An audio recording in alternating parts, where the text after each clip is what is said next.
Hati-hati, duduk terlalu lama itu juga kurang baik dan bisa menimbulkan bahaya bagi kesehatan otot dan sendi kita.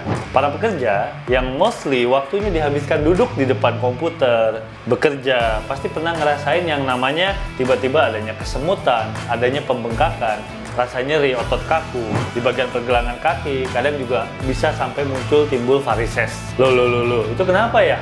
Terus gimana cara mencegahnya? Pantengin video ini sampai selesai.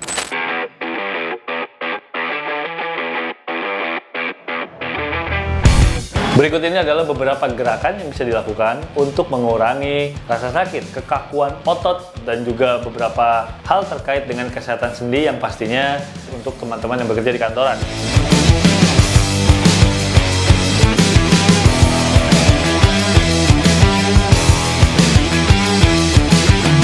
Biar makin seru, jangan lupa ajak juga sobat-sobat di lingkungan kerja kita buat bareng-bareng ngelakuin gerakan-gerakan yang tadi biar kita semua sehat-sehat terus. Tapi gimana kalau kita masih sering ngerasa kesemutan atau ada kondisi-kondisi yang tidak normal pada tubuh kita? Langsung saja konsultasikan kepada dokter. Aku saranin pakai fitur konsultasi dokter secara online di aplikasi mobile JKN dari BPJS Kesehatan. Nanti kita langsung dilayani oleh dokter dan semua biaya konsultasi nggak ada dipungut biaya alias gratis.